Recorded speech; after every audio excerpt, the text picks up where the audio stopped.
Quick morning. Actually, good afternoon. I'm going to have the flip video of the experiment that we're going to do on Wednesday. And the one experiment that I'm going to try now is about the rate of the reaction. And then please check later on when you are going to the lab, and then check the completeness of the apparatus and material. Here we have the 5 times 5 cm long of the magnesium ribbon. So magnesium ribbon here, and then you are provided with 4 types of different concentration of the acid. Acid H, acid I, acid J, and acid K, HIJ. Okay, and then you have the access of the water and distilled water. Over here, we have 2 types of the measuring cylinder, which is the small one, and 50 cm cube, the other one. We also have 250 cm cube of the bigger. We have the splinter. We have the Bunsen burner, and we still light it, so we are provided with this one because later we will be lighting the splinter. And then test tube actually is not needed. I think you are given by this test tube and rack and glass rod, and of course the stop clock. Okay, so I will start the experiment. The experiment that you are going to try is investigating the rate of the reaction between magnesium ribbon and solution of the different concentration of the hydrochloric acid. So you will be measuring the time on magnesium ribbon will disappear. So please read all of the instruction carefully, even like before we are meeting in the lab. You will be doing 5 experiments, but I will be showing you 2 experiments. And in the experiment 1, you are provided with 50 cm cube measuring cylinder, and then measure the acid. You just need to pour around 30 cm cube. The acid is corrosive, so for example, if you are not confident with that, so you can also wear gloves as Ms. Moro did.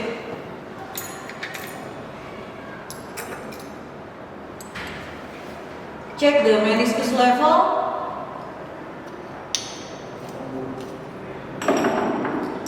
Okay, put in the bigger glass, and then prepare the stop clock in your hand.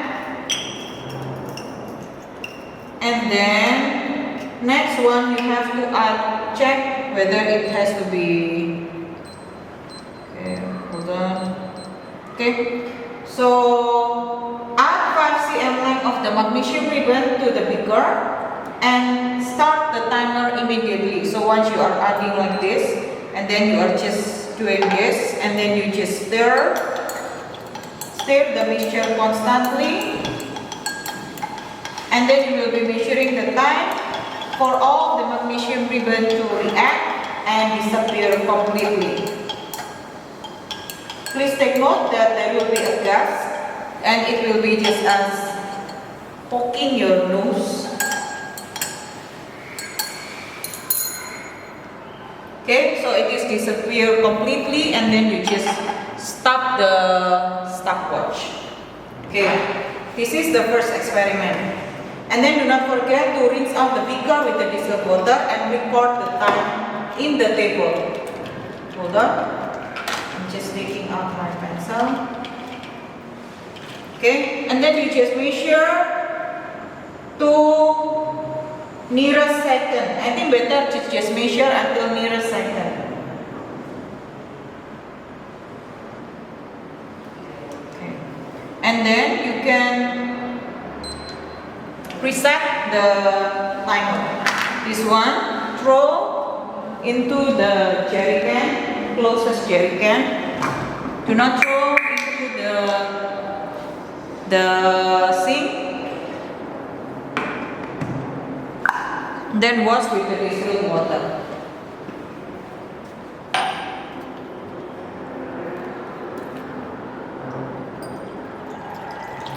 No need to wash with the tap water because I think this one is just the salts that produce is not so much dangerous to the aquatic, but this is just to prevent.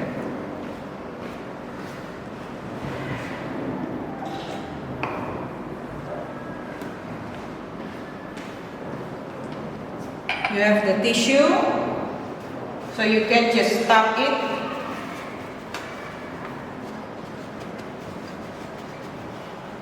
Right, the second one, repeat the experiment one, but we use the acid ion. So because we are changing the identity of the acid, so better if you just need to also to clean up the measuring cylinder with the distilled water. Just a little bit, just to clear it up. So logically speaking, this is something that you have to do.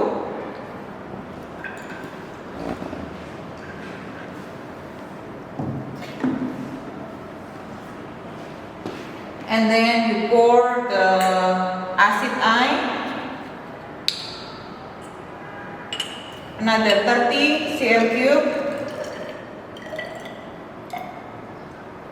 Check the meniscus.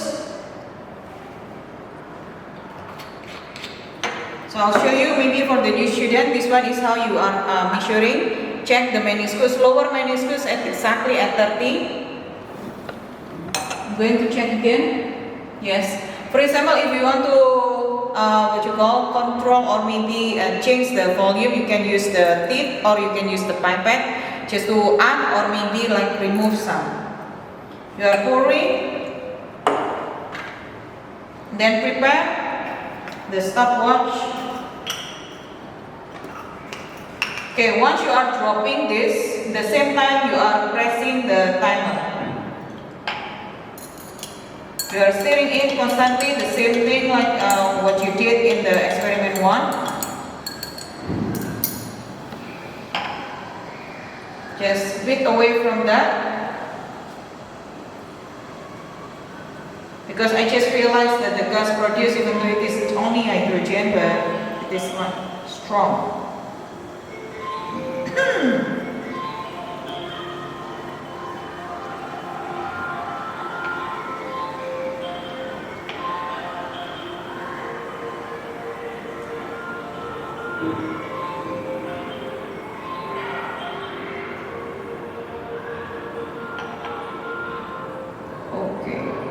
So when there is no bubble anymore, you just need to press and then you are writing the time. This is the experiment of the first 2 experiments, and then you can repeat the 3rd, 4th, and then later you are doing the same thing and then you are recording the value in the table. Thank you so much. So I hope that you can learn by your own first before going to the lab. Thank you. Okay, so for the second experiment, it is all about the chemical energetics, and then later please check the apparatus and chemicals. So Ms. Wara has provided the hydrochloric acid over here. The concentration is 1.5 mole per dm cube, and then there will be a solution G, and then solution H, burette, the retort stand and clamp for the burette, and then funnel, and then measuring cylinder 50 cm3, and then thermometer, steering thermometer. The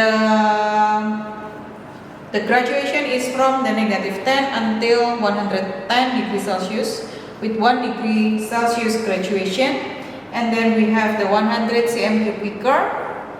And then you have the access to water and distilled water, and then you have the dropping pipettes. Okay, first thing, and then let me see again. Okay, the experiment. Okay, you are going to investigate the temperature change when 2 different aqueous solution of sodium hydroxide, which is noted as the solution G and solution H, will react with the hydrochloric acid. Please read all of the experiment instruction of the experiment carefully before starting the experiment. You are doing 2 experiments, but I will be showing you 1 experiment. Let me see. Okay, I will show you the experiment 1. So the experiment 2 is just a repeat of the experiment 1. Okay, number 1, you have to rinse the burette. I've done for you rinsing the burette firstly with the distilled water and then followed by hydrochloric acid, and then check the tap if it is closed. You just need to fill it with the funnel until 0 mark on top. Oops. If that happens, just slowly increase. So see, I show you the error. And then slowly pour or transfer out. Okay. Slowly remove the funnel.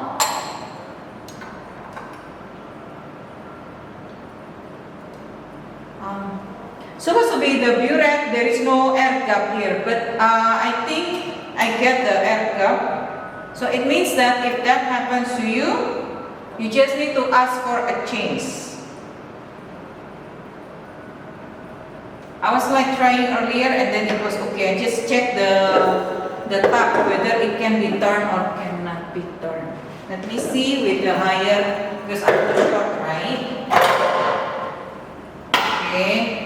Check the lower meniscus level.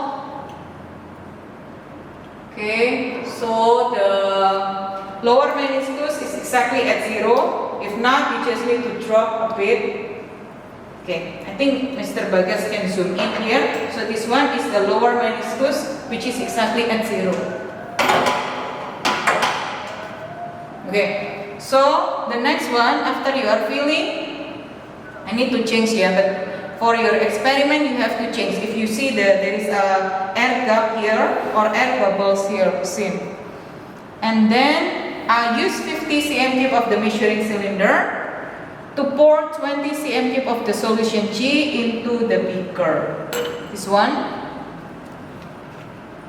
20. Check the lower meniscus level again.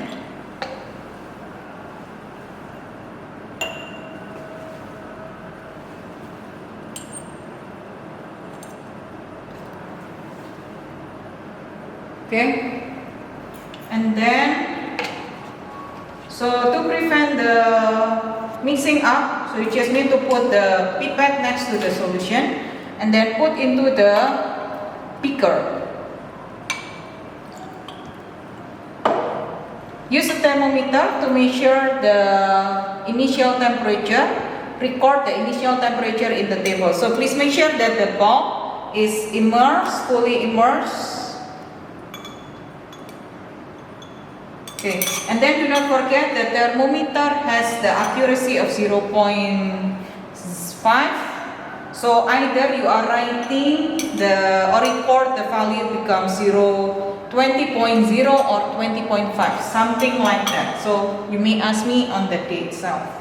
This one is the 20. In my experiment, it is around 26.5. You can check. This one is 26.5, not 27. Okay.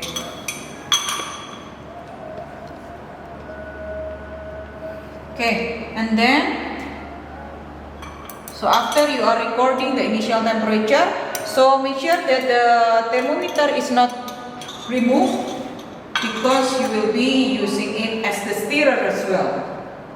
Control the height.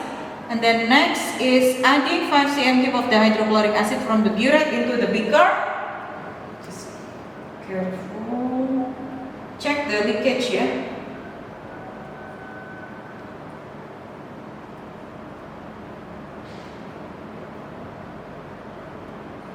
Okay. Right. Then measure, stir. You can remove it and then measure. Okay. Then write down. And then stir the mixture in the beaker using thermometer and measure the temperature of the mixture. Record. Add again, record. Add again, record. Something like that. So you just need to continue adding until 10 ya. Another 5 cm cube. Careful, this one is the quantitative, so the accuracy or precise is a must. Check the temperature change, then grind, and then add another 5.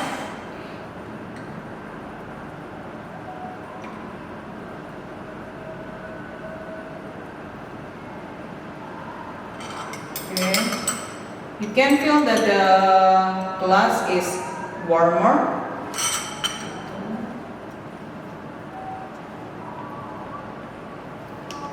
Then add another 5.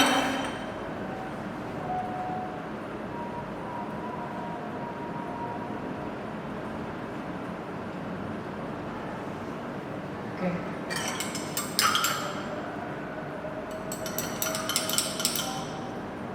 Okay.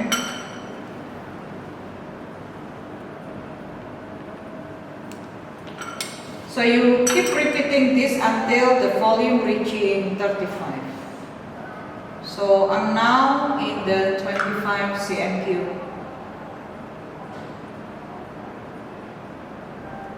Stop.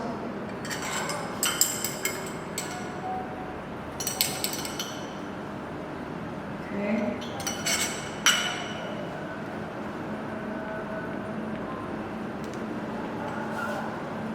Okay, so you can project there will be a highest temperature and it doesn't change anymore. And maybe it is somewhat either plateau or constant or dropping a bit.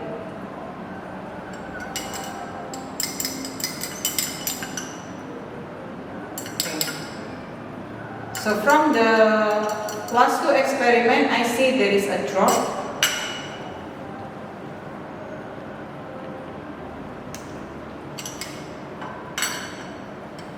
Okay, so this is the last experiment that we have to add, not the last 5 cm cube.